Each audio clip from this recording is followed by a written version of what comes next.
paz, meus amados, a paz de Cristo para todos, passando aqui para deixar mais uma palavrinha da parte do Senhor para os nossos corações, amém?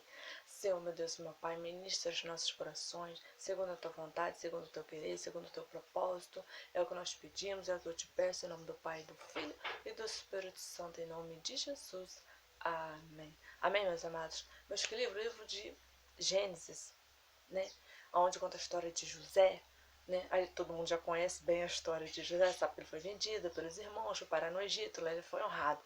Ok. Só que a Bíblia vai dizer, né, que chega o tempo em que José se revela para os irmãos, o tempo em que José se apresenta para os irmãos, porque a mudança foi tão grande que José ficou o quê? Irreconhecível. Mas foi chegado o tempo em que ele foi se apresentar para os irmãos, em que ele se apresenta, ele fala para os irmãos que ele ali que está diante, né, dos irmãos dele, ele é o José, ao qual os irmãos tinham se vendeu para o Egito. Aqui no livro de Gênesis, capítulo 45, do versículo 4 em diante, vai dizer: Disse José a seus irmãos: Agora chegai-vos a mim. E chegaram-se. Então disse: Eu sou José, vosso irmão, a quem vendeste para o Egito. Aqui José estava se apresentando para os irmãos dele, né? A qual eles tinham vendido, né? No versículo 5: Agora, pois, não vos entristeçais, nem vos irriteis contra vós mesmos, por me haveres vendido para aqui, porque, para a conservação da vida, Deus me enviou diante de vós. Ou seja, José estava revelando para os irmãos dele que tudo aquilo que tinha ocorrido, o fato dos irmãos dele terem vendido ele para o Egito, fazia parte de um propósito de Deus. Tudo fazia parte de um propósito maior.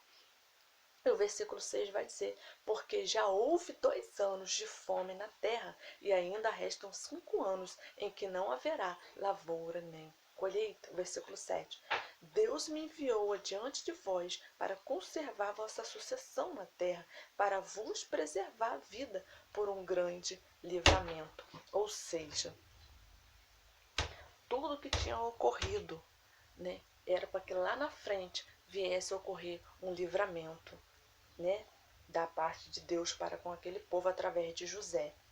No versículo 8: Assim não fostes vós que me enviaste para cá, e sim Deus que me pôs por pai de Faraó e senhor de toda a sua casa, como governador em toda a terra do Egito. Então, meus queridos, José, ele se apresentou para a família dele, para os irmãos dele, né? Se apresentou, mas ele disse para os irmãos dele: não fiquem tristes, não entristeçam o coração de vocês por vocês terem me vendido, porque tudo fazia parte de um propósito de Deus. Ou seja, foi chegado o tempo. Porque há o tempo, meus queridos, em que tem que se calar.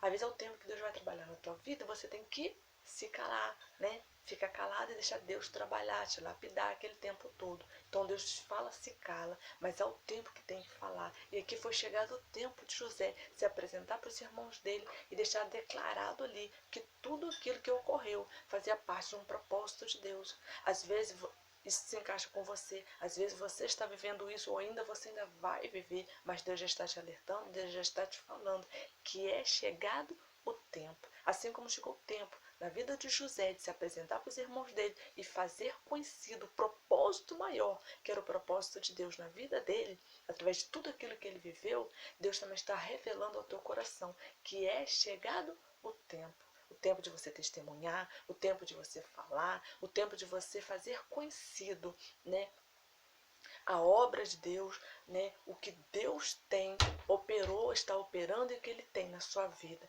É tempo de falar. Às vezes você vai falar assim: irmã, mas eu não estou vivendo isso, né? Às vezes você pode não estar vivendo, mas você ainda vai viver. Às vezes tem gente que já está vivendo e tem outros que ainda vão viver pela frente. Muitas das vezes, meus queridos, a gente um profeta, uma missionária, vai lá, revela algo, fala algo sobre a tua vida, né? Às vezes fala assim: mas eu não estou vivendo. Mas às vezes naquele momento você não está vivendo, mas você vai viver uma semana, 2 semanas, um mês. Mas Deus já está te alertando, Deus já está te falando. E a palavra de Deus, ela se renova. Ela não cai no chão, nem ela volta vazia. Ela não fica velha, né? Ela é mais nova do que o jornal de ontem, não é verdade? Então ela se renova. Então, às vezes, você não está vivendo agora, mas daqui a 2 dias, uma semana, você vai viver. Deus já está te alertando. É tempo de falar. Né? Ou então, quando chegar o tempo de você viver isso daqui, Deus também vai te trazer a memória. Você vai lembrar do vídeo. Ou você vai estar vendo o vídeo naquele momento. É tempo de falar. Então, Deus está falando para você. Fale, não se cale. É tempo, Ele vai te colocar diante de situações, circunstâncias, que é para você abrir a boca, é para você falar, é para você testemunhar aquilo que Ele tem operado na tua vida, em nome de Jesus. Assim como José fez ficar conhecido que era obra do Senhor, tudo que ele viveu, tudo que os irmãos dele fez com ele, é tempo também de você falar e fazer conhecido tudo que Deus tem operado na tua vida, em nome de Jesus. Amém?